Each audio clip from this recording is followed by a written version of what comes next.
વિદ્યાર્થી મિત્રો, આપણે ગઈકાલે સમતલમાં ગતિ ચેપ્ટરમાં ભૌતિક રાશિના પ્રકાર જોયા. આજે આપણે તેના સંદર્ભમાં આગળ જઈએ. તો ગઈકાલે આપણે એવું ભણ્યા કે સદિશ રાશિનું સંયોજન બીજગણિતના સાદા નિયમને અનુસરતું નથી, પરંતુ ચોક્કસ પ્રકારના યોગિક સંયોજનોને અનુસરે છે. તો એ સંદર્ભમાં હવે આપણે વાત કરવાની છે સદિશ રાશિ. તો ચોક્કસ પ્રકારના યોગિક સંયોજનો કોને કહેવાય તેની વાત આપણે હમણાં સમજીએ છીએ, પરંતુ એ પહેલા બીજો આપણો ટોપિક છે કે સદિશ રાશિની આકૃતિ સ્વરૂપે રચના અથવા આકૃતિ સ્વરૂપે નિરૂપણ એટલા માટે કરવું પડે છે કે તેનું સંયોજન બીજગણિતના સાદા નિયમને અનુસરતું નથી માટે. તો હવે આપણે જોઈએ સદિશ રાશિનું આકૃતિ સ્વરૂપે રચના. તો નાનો ટોપિક છે સદિશ રાશિ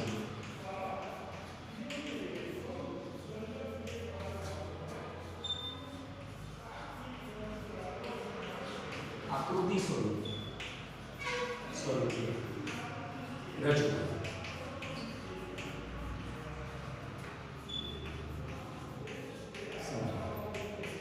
સદિશ રાશિની આકૃતિ સ્વરૂપે રજૂઆત સમજાય. તો સદિશ રાશિને આકૃતિ સ્વરૂપે એટલે કે ચિત્રાત્મક રજૂઆત કઈ રીતે કરી શકાય? તો સદિશ રાશિને આકૃતિ સ્વરૂપે તીર દોરી દર્શાવે છે. સદિશ રાશિ આકૃતિ સ્વરૂપે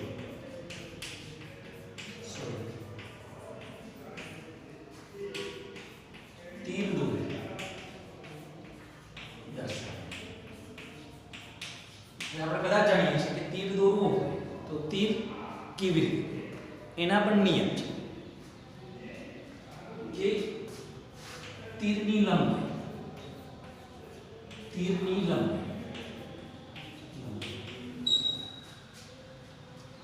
આપેલી સદિશ રાશિ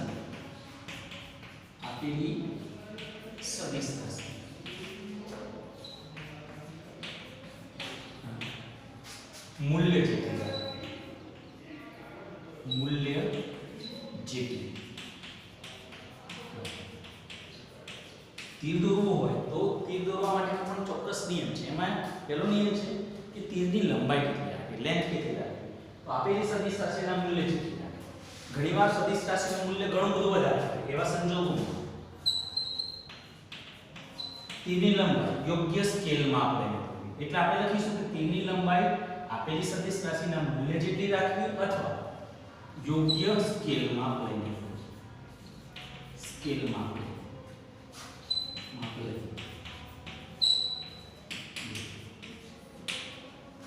હવે તીરની અંદર બે ભાગ છે.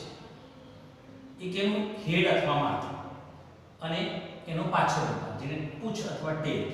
તો એનો પણ નિયમ છે કે તીરનું હેડ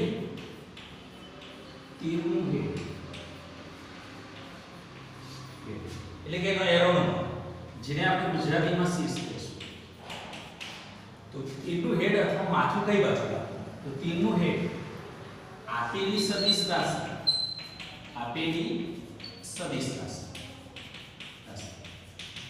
ની અસર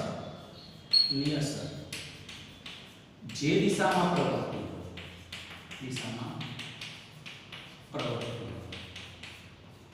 તે દિશામાં તીરનું હેડ અથવા માથું કઈ દિશામાં રાખવું? તો કે આપેલી સદિશ રાશિની અસર જે દિશામાં પ્રવૃત્તિ હોય તે દિશામાં તીરનું હેડ અથવા માથું. હવે આ હકીકતને આપણે એક ઉદાહરણ દ્વારા સમજીએ. દાખલા તરીકે હું આવું કહું છું, દાખલા કે એક કાર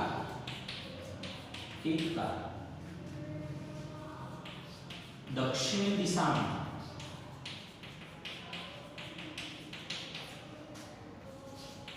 ઉત્તર દિશા તરફ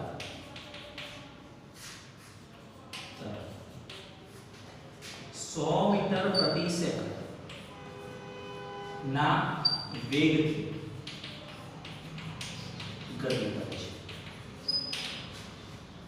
તો વેગ આપણે જાણીએ છીએ કે સદિશ રાશિ છે જેનું મૂલ્ય 100 મીટર પ્રતિ સેકન્ડ છે.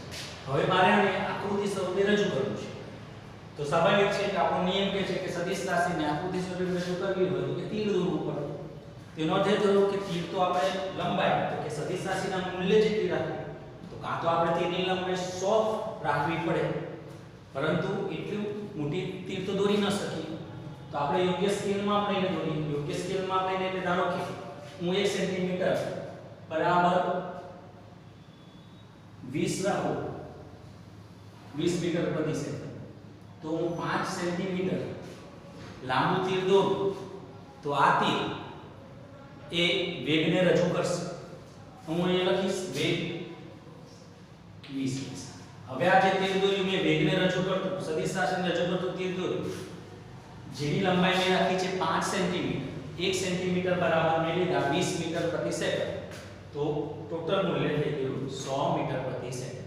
પણ લંબાઈ રાખીશ મેં ફક્ત 5 સેન્ટીમીટર. હવે તીરના બે ભાગ આપણે કર્યા, એક એનું હેડ અથવા માથું. તો એનો એરોનો ભાગ જે હોય એને આપણે હેડ કહીએ, હેડ, જેને આપણે ગુજરાતીમાં શીશ કહીએ છીએ. અને એનો પાછળનો ભાગ એને આપણે અંગ્રેજીમાં ટેલ અથવા એનું પૂંછ કહીએ. હવે આપણે આ તીર દોરતી વખતે બીજો નિયમ પણ ધ્યાનમાં રાખીશું કે આપેલી સદિશ રાશિની અસર જે દિશામાં પ્રવર્તી હોય તે દિશામાં તીરનું હેડ રાખવું. તો હવે આપણી કાર દક્ષિણથી ઉત્તર દિશામાં ગતિ કરી રહી છે, તો આપણી ઉત્તર દિશા છે અને આપણી દક્ષિણ દિશા સાઉથ છે. તો બે તીરનું હેડ કઈ તરફ રાખ્યું? ઉત્તર દિશા તરફ. એટલે કે વેગની અસર કઈ દિશામાં પ્રવર્તી રહી છે? ઉત્તર દિશામાં. તો આ રીતે કોઈ પણ સદિશ રાશિને તમે આકૃતિ સ્વરૂપે તીર દોરીને દર્શાવી શકો. તીર દોરતી વખતે બે વસ્તુ ધ્યાનમાં રાખવાની છે કે તીરનું માથું તો આપેલી સદિશ રાશિની અસર જે દિશામાં પ્રવર્તી હોય તે દિશામાં રાખવું, તીરની લંબાઈ સદિશ રાશિના મૂલ્ય જેટલી રાખવી અથવા યોગ્ય સ્કેલમાં લઈને દોરવું. બરાબર? આ રીતે કોઈ પણ સદિશ રાશિને તમે આકૃતિ સ્વરૂપે રજૂ કરી શકો. વેગ છે, પ્રવેગ છે, સ્થાનાંતર છે, ક્ષેત્રફળ છે, બધાને આ રીતે તમે તીર દોરીને રજૂ કરી શકો. આમ કરવાથી આપણે તેના સંયોજન તરફ જવું છે તો આપણને એમાં અનુકૂળતા રહેશે. માટે સદિશ રાશિની અને એની ચિત્રાત્મક રજૂઆત અથવા આકૃતિ સ્વરૂપે રજૂઆત કહેવાય. એટલે આકૃતિ એટલે અહીંયા આકૃતિ તરીકે આપણે માત્ર શું દોરવાનું છે? તીર દોરવાનું છે, એરો દોરવાનું છે. અને એરો દોરતી વખતે આ બે નિયમને આપણે ધ્યાન રાખીશું કે એરોની લંબાઈ એટલે કે તીરની લંબાઈ સદિશ રાશિના મૂલ્ય જેટલી અથવા યોગ્ય સ્કેલમાં લઈને દોરવી, અને માથું તીરનું માથું શીર્ષ આપેલી સદિશ રાશિની અસર જે દિશામાં પ્રવર્તી હોય તે દિશામાં રાખવું. આ રીતે કોઈ પણ સદિશ રાશિને આકૃતિ સ્વરૂપે તમે તીર દોરીને દર્શાવી શકો છો. આ વાત કરી સદિશ રાશિના આકૃતિ સ્વરૂપે નિરૂપણ. હવે આના પછી બીજો એક નાનકડો ટોપિક છે આપણી ચોપડીમાં કે સ્થાન સદિશ અને સ્થાનાંતર સદિશ વચ્ચેનો ભેદ અથવા એની સમજ. તો હવે આપણે નેક્સ્ટ પ્રશ્ન તરફ જઈએ. આપણો નેક્સ્ટ પ્રશ્ન છે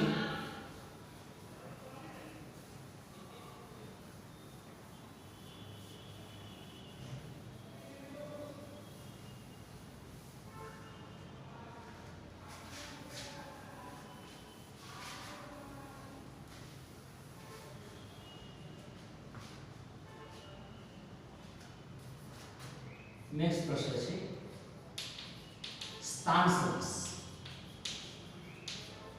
જેને ડિસ્પ્લેસમેન્ટ વેક્ટર કહે છે,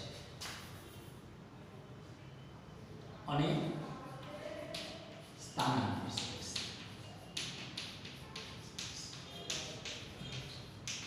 સમજાય તો સ્થાન સદિશ જેને પોઝિશન વેક્ટર અને સ્થાનાંતર સદિશ જેને ડિસ્પ્લેસમેન્ટ વેક્ટર કહે છે એની સમજૂતી. તો આ સમજવા માટે અહીં પહેલા આપણે લઈએ સ્થાન સદિશ પર,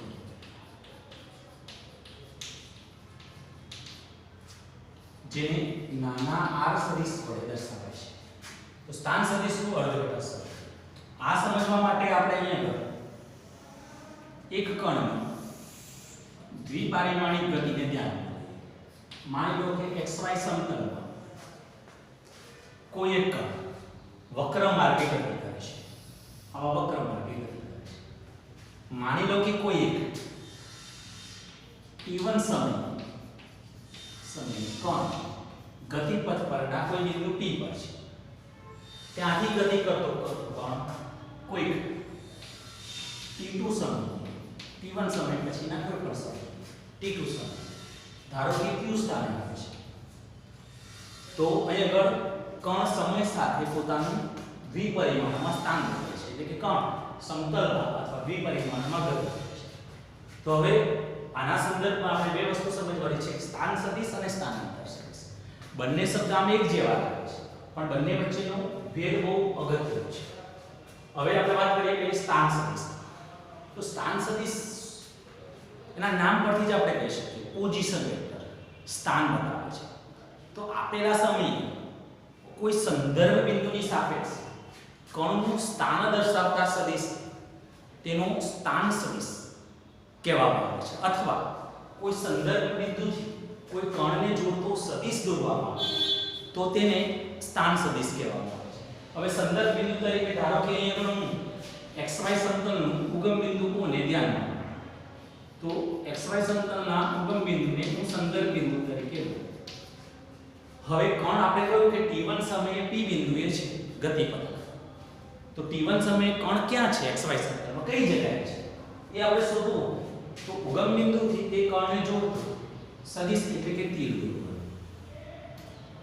આ તીર તે સમયે કણની પોઝિશન બતાવે છે, માટે તેને t1 સમયે કણનો સ્થાન સદિશ કહેવાય, જેને હું નાના r1 સદિશ વડે દર્શાવીશ. તો હવે સ્થાન સદિશનું અર્થઘટન આવું થાય કે કોઈ સંદર્ભ બિંદુની સાપેક્ષે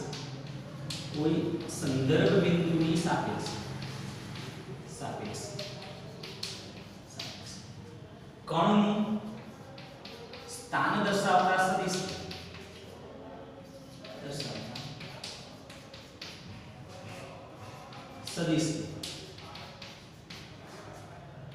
પોઝિશન વેક્ટર એટલે કે સ્થાન સદિશ નાનો r સદિશ કરે છે.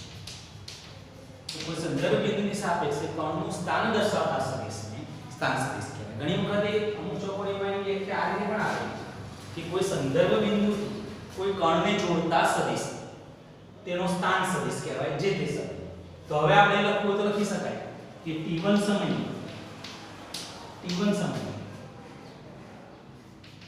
કણનું સ્થાન સદિશ એ પણ કોની સાપેક્ષે, તો સંદર્ભ બિંદુ O ની સાપેક્ષે OP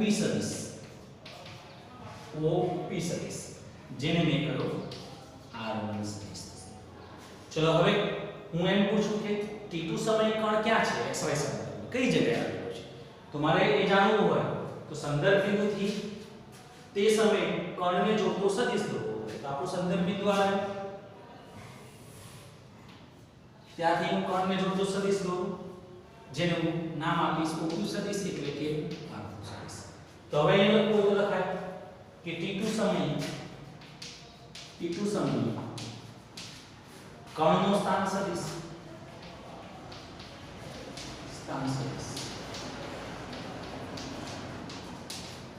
હું લખીશ OQ સદિશ એટલે કે લખીશ r2 સદિશ.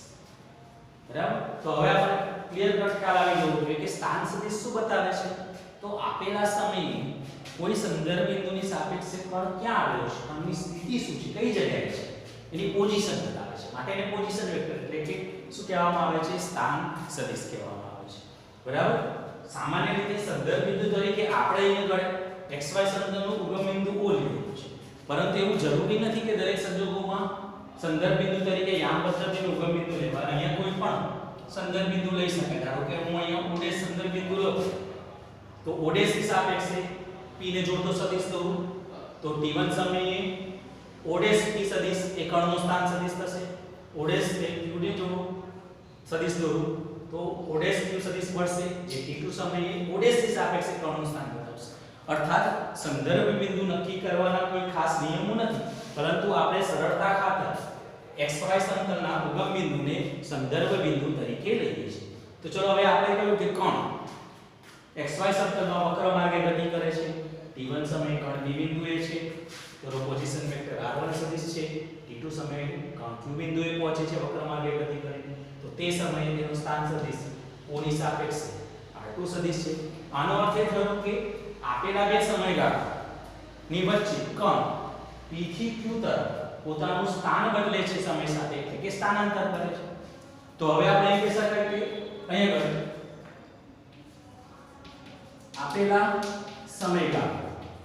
આપેલો સમયગાળો એટલે t2 t1 એટલે કે ડેલ્ટા t સમય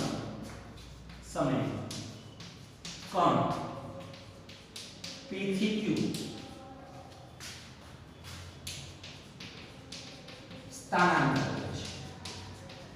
કણ ક્યાં સ્થાનાંતર કરે છે? p થી q સ્થાનાંતર કરે છે. તો હવે ડેલ્ટા t સમયમાં કણે કરેલું સ્થાનાંતર કેટલું? તો આપેલા બે સમયગાળામાં કણના પ્રારંભિક સ્થાન આપણું કયું થશે?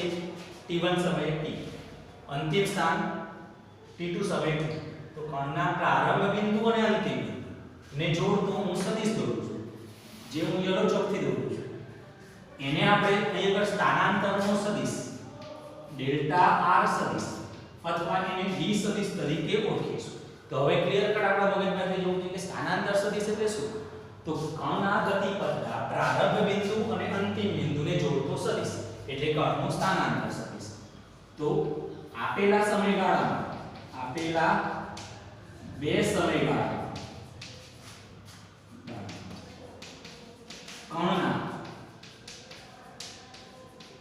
પ્રારંભ બિંદુ અને અંતિમ એ પણ ગતિપથ. તો આપેલા બે સમયગાળામાં કણના ગતિપથ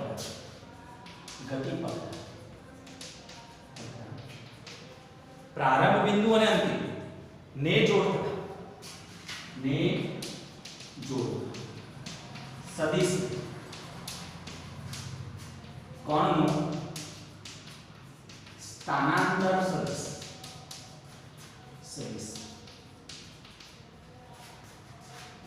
ડેલ્ટા r સદિશ કહે છે. અથવા એને ઘણી વખતે ડિસ્પ્લેસમેન્ટ પરથી d સદિશ પણ કહેવાય. અર્થાત હવે હું આવું લખી શકું કે ડેલ્ટા t સમયમાં કણનું સ્થાનાંતર સદિશ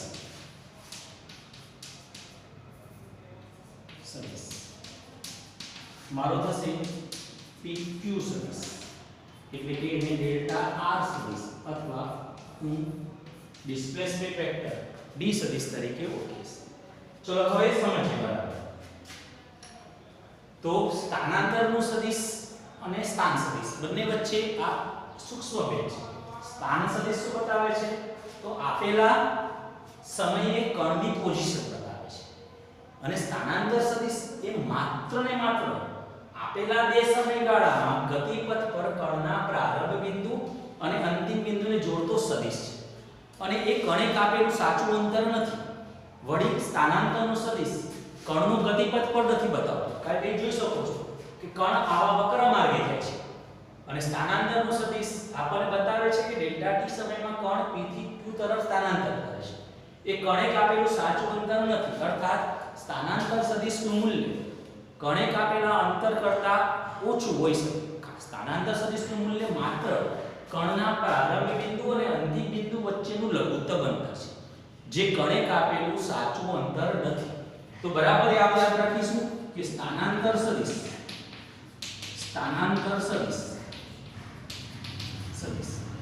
માત્ર કણના પ્રારંભ બિંદુ અને અંતિમ બિંદુ વચ્ચેનું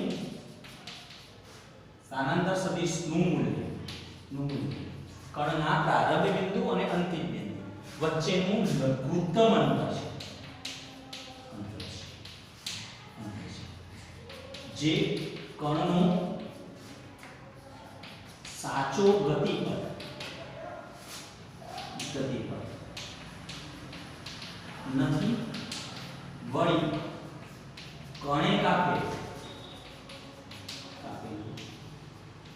અંતર પણ નથી. કણે કાપેલું સાચું અંતર નથી, એટલે કે કર્ણનો સાચો પ્રતિપથ નથી અને કણે કાપેલું સાચું અંતર નથી. સ્થાનાંતર સદિશનું મૂલ્ય માત્ર કર્ણના પ્રારંભ બિંદુ અંતિમ બિંદુને જોડતો સદિશ છે, જે ખાલી બતાવે છે કે તમને કર્ણ આપેલા સમયમાં કઈ તરફ ગયો, તો કે p થી q તરફ ગયો. કેટલા સમયગાળામાં ગયો, તો ડેલ્ટા t સમયમાં ગયો. એ કયા માર્ગે ગયો તો આકૃતિ દોરી છે એટલે આપણને ખબર છે, પણ આ સ્થાનાંતર સદિશનું મૂલ્ય કર્ણનો ગતિમાર્ગનું મૂલ્ય નથી, એટલે કે ગતિપથનું મૂલ્ય નથી, પથ લંબાઈ નથી.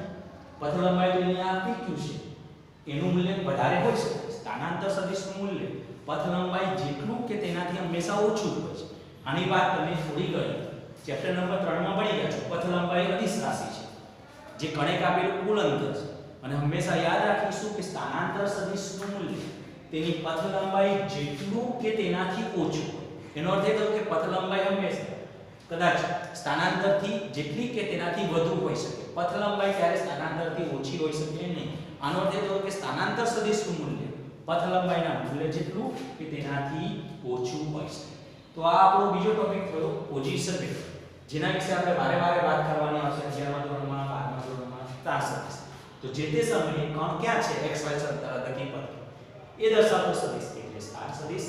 સ્થાનાંતર સદિશ એટલે ગતિપથના પ્રારંભ બિંદુ અને અંતિમ બિંદુને જોડતો સદિશ, જે કણની ક્યાંથી ક્યાં ગયો આપેલા સમયગાળામાં એ બતાવે છે. એનું મૂલ્ય કણે કાપેલું સાચું અંતર નથી કે કણનું ગતિપથ પણ નથી બતાવતું, જેની વાત આપણે સરેરાશ વેગ અને તાક્ષણિક વેગના સંદર્ભમાં આવશે ત્યારે ફરીથી આ વસ્તુની વાત કરીશું. તો આ એક બીજો ટોપિક કે સ્થાન સદિશ અને સ્થાનાંતર સદિશ કોને કહેવાય. હવે આના પછીનો આપણા નેક્સ્ટ ટોપિક તરફ આપણે જઈએ.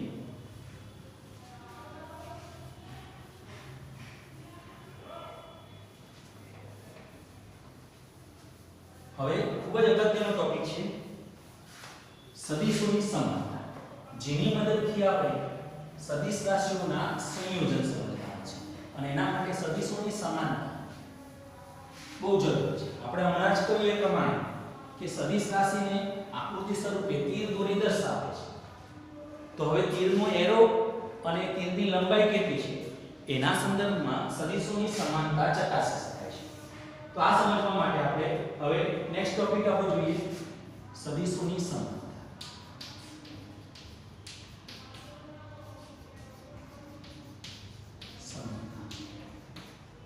હવે સદિશોની સમાનતા સમજવા માટે આપણે સદિશોના મૂલ્ય અને દિશાના સંદર્ભમાં કેટલાક પ્રકાર છે.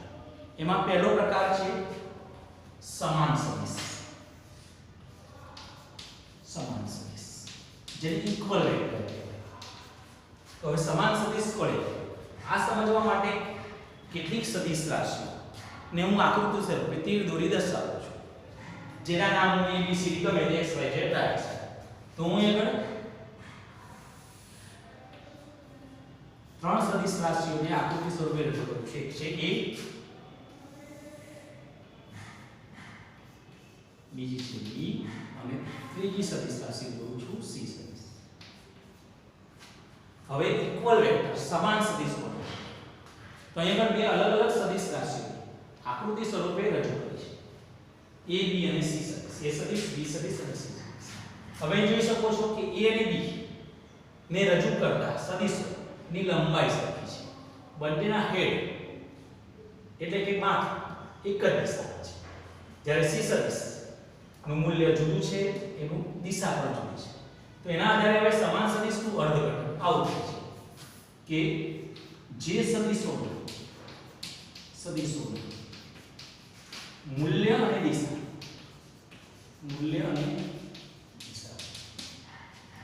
સમાન, જે બે સદિશો અથવા જે સદિશોના મૂલ્ય અને દિશા સમાન કૌંસમાં સરખા, તો આવા સદિશો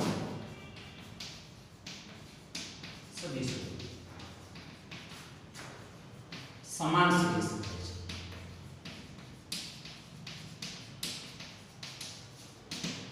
તો આપેલી બે સદિશ રાશિઓ અહીં દેખાય છે A અને B સદિશ રાશિઓ છે. A સદિશ અને B સદિશ બંનેના તીરના મૂલ્ય સરખા છે અને દિશા પણ સરખી છે. તો આ બંને એક જેવા છે એટલે એને સમાન સદિશ કહી શકાય. पर सीधे સમાન સદિશ કહી શકાય નહીં. તો અહીંયા આપણે આવું લખી શકીએ કે અહીં માનાંકમાં એ સદિશ એના બરાબર માનાંકમાં બી સદિશ છે તથા એ સદિશ અને બી સદિશ ની દિશા સમાન છે. બરાબર.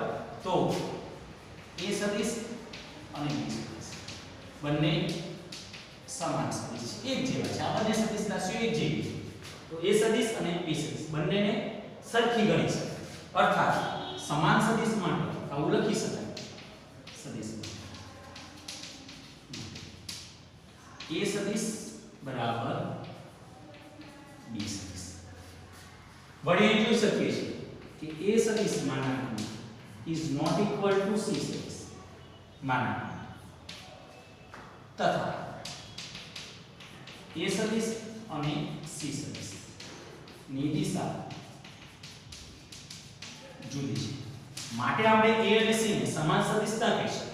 અર્થાત અહીં આવું લખી શકાય કે a સદિશ is not equal to c સદિશ. a અને c એ સદિશ અને c સદિશ બંને સરખા નથી. તો આપણે વાત કરીએ પહેલે સમાન સદિશ જેનો ઉપયોગ આપણે સંયોજન માટે કરવાનો છે એટલા માટે બરાબર યાદ રાખીશું. તો આ પહેલી કમ્પેરિઝન. હવે બીજું જોઈએ. બીજો પ્રકાર છે પેરેલલ જેને સમાંતર સદિશ કહે છે. પેરેલલ એટલે કે સમાંતર સદિશ. તો હવે આ સમજવા માટે હું ફરીથી સદિશ રાશિઓને ધ્યાનમાં લઉં. એક સદિશ દોરું છું b સદિશ, બીજું છે q સદિશ.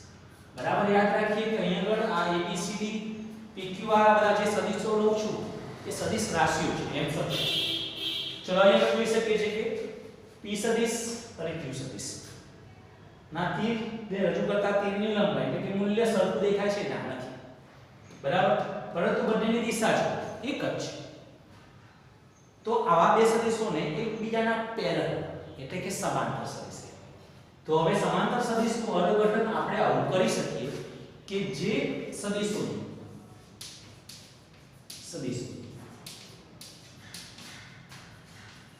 દિશા સમાન કૌંસમાં એક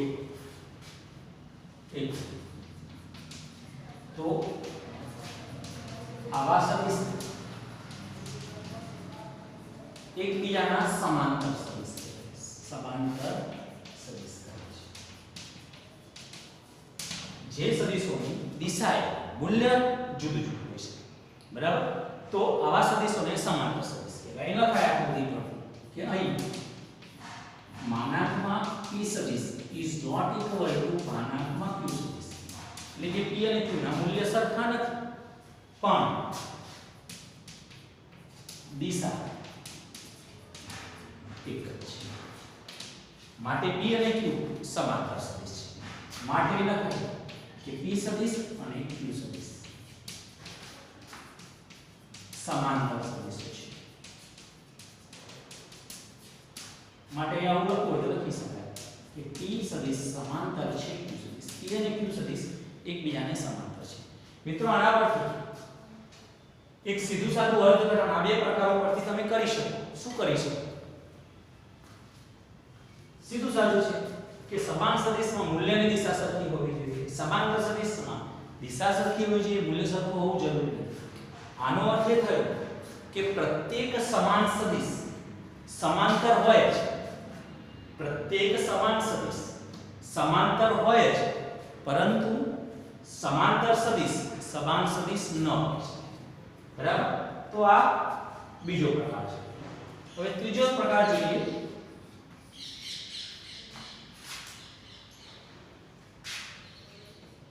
પ્રતિ સમાંતર સદિશ. પેલો પેરેલલ વેક્ટર હતો, હવે એ પેરેલલ વેક્ટર એટલે પ્રતિ સમાંતર સદિશ. હવે સમજીએ.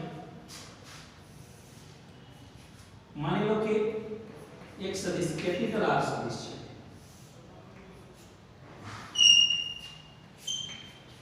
બીજો કેપિટલ Q છે. અહીં જોઈ શકીએ છીએ કે R જે દિશામાં છે, R નું માથું જે દિશામાં છે એની તદ્દન વિરુદ્ધ દિશામાં Q છે. અર્થાત જે સદિશોની દિશા પરસ્પરને વિરુદ્ધ હોય તેને પ્રતિ સમાંતર સદિશ કહેવાય. તો જે સદિશોની દિશા, જે બે સદિશોની દિશા પરસ્પરને વિરુદ્ધ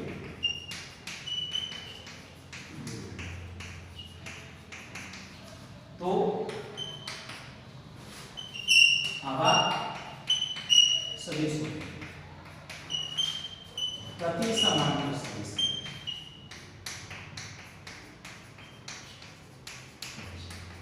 પરસ્પરને એકબીજાના પ્રતિ સમાંતર સદિશ. ચોથો પ્રકાર છે અસમાંતર સદિશ. હવે જો બે વ્યાખ્યા આપણને આવડી ગઈ હોય તો એના પરથી ત્રીજી વ્યાખ્યા ઓટોમેટિક આવડી જાય. જો સમાંતર સદિશ અને અસમાંતર સદિશ ની વ્યાખ્યા આપણે સામે લખેલી છે, તો એના પરથી સ્પષ્ટ દેખાય છે કે અસમાંતર સદિશ કોને કહેવાય? તો પરસ્પર સમાંતર કે પ્રતિ સમાંતર ન હોય તેવા સદિશ. દાખલા તરીકે અહીંયા A અને C અથવા B અને C એ ન તો સમાંતર છે ન પ્રતિ સમાંતર છે. તો આવા સદિશોને કેવા સદિશ કહેવાશે? અસમાંતર સદિશ કહેવાશે. તો હવે આકૃતિ તો નથી, પણ તો પહેલી આકૃતિના સંદર્ભમાં જ તમને આવું સમજાવી શકાય.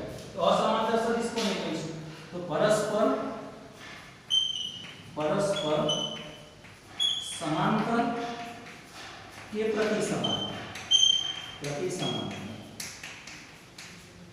ન તેવા સદિશો અસમાંતર સદિશો.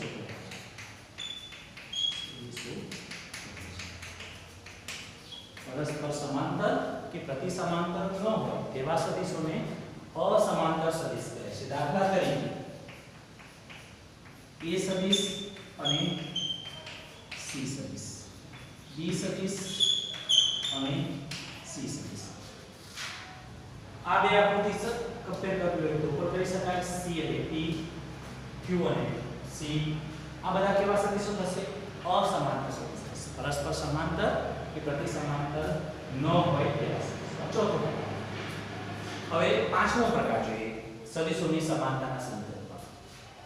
તો પાંચમો પ્રકાર જે બહુ અગત્યનો છે આપણા માટે, પહેલો સમાન સદિશ અને બીજો સમાંતર સદિશ, અને આ પાંચમો પ્રકાર ખૂબ જરૂરી છે જેનો ઉપયોગ આના પછીની થિયરીમાં આપણે આપવાનો છે. ચલો તો હવે પાંચમો પ્રકાર આપણે જોઈશું, અને પાંચમો પ્રકાર છે કે આવો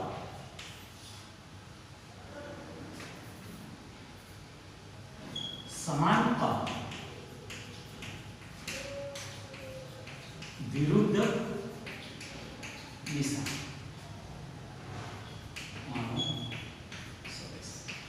સમાન કોણ વિરુદ્ધ દિશા. હવે આપણે સમજીએ.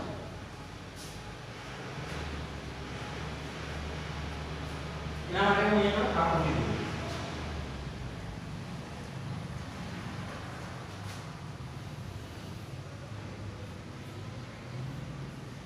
માની લો કે એક સદિશ દોર્યો છે જે P સદિશ, એટલે કે સદિશ રાશિ છે. બીજી મેં દોરી છે Q સદિશ. હવે આકૃતિમાં જોઈએ તો P સદિશ અને Q સદિશ બંનેની લેન્થ, લંબાઈ, મૂલ્ય સરખું છે. એક ઉત્તર દિશામાં તીર બતાવે છે, બીજું દક્ષિણ દિશા બતાવે છે. તો આનો મતલબ શું થયો કે આ બંને સદિશોના મૂલ્ય તો સરખા છે, પણ દિશા એક ઉત્તર એક દક્ષિણ એટલે પરસ્પરને વિરુદ્ધ છે. તો આવા સદિશને સમાન કોણ વિરુદ્ધ દિશામાંના સદિશ તરીકે ઓળખી શકાય. તો હવે આપણે આવું લખી શકાય કે જે સદિશો ના મૂલ્ય સમાન પણ દિશા પરસ્પર વિરુદ્ધ, જે સદિશોના મૂલ્ય સમાન પણ દિશા પરસ્પરની વિરુદ્ધ, તો આવા સદિશો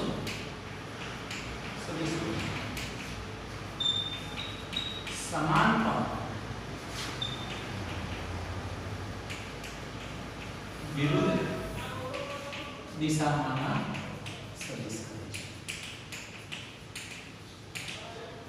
હવે અહીંયા હું આવું લખી શકું, દાખલા તરીકે અહીંયા p સદિશ અને q સદિશ માટે બંનેના મૂલ્યો સરખા છે, માનાંકમાં p સદિશ બરાબર માનાંકમાં q સદિશ, પણ